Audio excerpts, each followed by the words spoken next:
नमस्कार दोस्तों, जय माता दी मेरे सभी भाई बहनों को।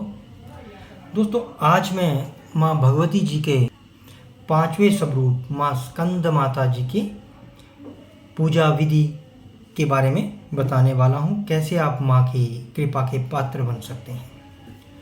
तो दोस्तों चलिए मैं बताता हूँ, वीडियो को ध्यान से सुनना। जो भी मेरे नए भाई बहन हैं, जो भी मेरे नए, वो चैनल को सब्सक्राइब ज़रूर कर लें ताकि मेरी आने वाली नोटिफिकेशन जो है वो आप तक पहुँचे। दोस्तों, जो भी मेरे नए भाई बहन हैं, जो भी मुझे सब्सक्राइब कर रहे हैं, वो मेरे चैनल पर जाकर देख सकते हैं। और भी बहुत सारी साधनाएं की वीडियो हैं जो आपको आपके काम आ सकती हैं। दोस्तों, माँ स्कंद माता, देखो वैसे तो पौराणिक कथाओं के अनुसार एक राक्षस था जिसका नाम तारकासुर था। वो तो सभी आप जानते ही होंगे। उसने ब्रह्मा जी को प्रसन्न करने के लिए कठोर तपस्या भी की थी। उसकी कठोर तपस्या देखकर ब्रह्मा जी ने बेहद प्रसन्न हो गए थे और तारकासुर को वरदान मांगने को कहा था। लेकिन तारकासुर ने वरदान मांगते हुए तारकासुर ने अमरता का वरदान मांग लिया कि मुझे कोई भी ना मार सके।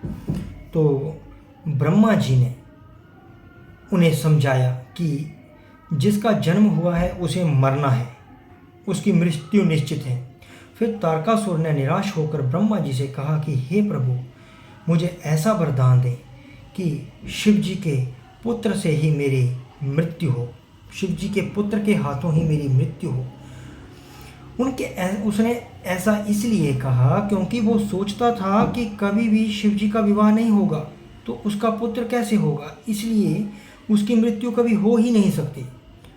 फिर उसने लोगों पर हिंसा करना शुरू कर दी, लोगों पर अत्याचार करना शुरू कर दिए। हर कोई उसके अत्याचारों से परेशान था। सब परेशान होकर शिव जी के पास पहुँचे। उन्होंने भगवान शिव जी से प्रार्थना की कि वो उन्हें तारकासुर से मुक्ति दिलाएं। तब शिव जी ने पार्वती मैया से विवाह किया और कार्तिकेय के पिता बने। बड़े होने के बाद कार्तिकेय ने तारकासुर का वध किया। स्कंद माता कार्तिकेय के ही माता है। तो दोस्तों, आपको करना क्या है, देवी दुर्गा के 5वें स्वरूप में स्कंद माता की पूजा की जाती है। इन्हें अत्यंत दयालु माना जाता है। कहते हैं कि देवी दुर्गा का ये स्वरूप मातृत्व को परिभाषित करता है। इनकी 4 भुजाएं हैं।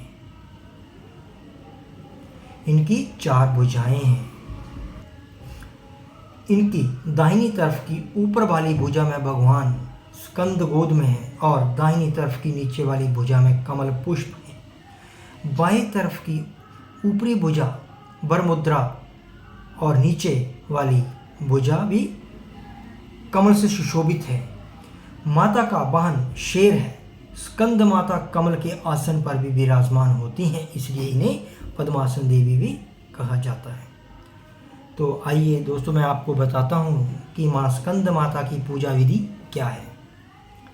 दोस्तों, देवी स्कंद माता की पूजा करने के लिए पूजा स्थल पर माता की तस्वीर मूर्ति स्थापित करनी है, साथ में भगवान श्री गणेश जी की और साथ में भगवान शिव जी की। जिस प्रकार मैंने बाकी चंद्रघंटा माँ और कुष्मांडा माँ की वीडियो में भी बताया था कि पूजा कैसे करनी है, वैसे ही आपको भगवान श्री गणेश का पूजन करना है, भगवान शिव का पूजन करना है और उसके बाद माँ भगवती जी के इस रूप को प्रसन्न करना है। सबसे पहले आपने भगवान गणेश की विधिवत पूजा कर लेनी है, भगवान शिव की पूजा करनी है। उसके बाद माँ स्कंद माता का ध्यान करते हुए इस मंत्र को बोलना है। या देवी सर्वभूतेषु माँ स्कंद माता रूपेण संस्थिता नमस्तस्यै नमस्तस्यै नमस्तस्यै नमो नमः। इस मंत्र का जाप करते हुए विधिवत पूजा कर लेनी है। उसके बाद जो मैं मंत्र अब दे रहा हूँ, इस मंत्र से आपने रुद्राक्ष की माला से आपने अपनी श्रद्धा अनुसार 1, 3, 5 माला, 11 माला, 21 माला रुद्राक्ष की माला से करनी है। मंत्र है ओम ऐं ह्रीं कालीं चामुंडाय विच्चे ओम स्कंद मातेति नमः। ओम ऐं ह्रीं क्लीं चामुंडाय विच्चे ओम स्कंद मातेति नमः। इस मंत्र का आपने जितना ज़्यादा जप करना है कर सकते हैं। वो आपने 3 प्रहर करना है।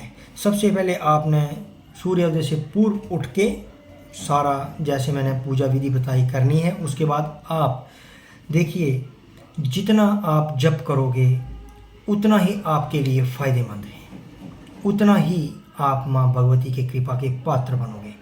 हर रोज़ आपको माँ भगवती के अलग अलग शुभ रूपों की पूजा करनी है, अलग अलग मंत्रों से माँ भगवती जी का पाठ करना है, जाप करना है, जो कि मैं आपको बाकी के माँ शुभ रूपों के मंत्र भी दूंगा। आपने सुबह जैसे मान लो पूजा करने के बाद रुद्राक्ष की माला से गौमुखी में हाथ डालकर आपने 21 माला कर ली, दोपहर को भी 21 माला कर ली, शाम को भी 21 माला कर ली। दोस्तों आप देखोगे आपके घर के दुख दरिद्रता खत्म होने लगेगी, क्लेह क्लेश खत्म होने लगेंगे।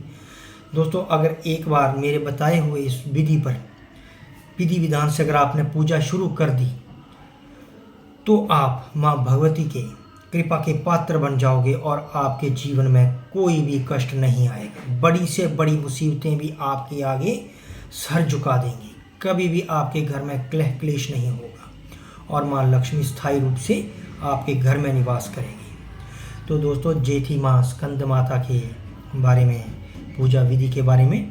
अगर आपको अच्छी लगी हो तो ज़रूर इस मंत्र का उच्चारण से जाप कीजिएगा, पाठ कीजिएगा। जय माता दी।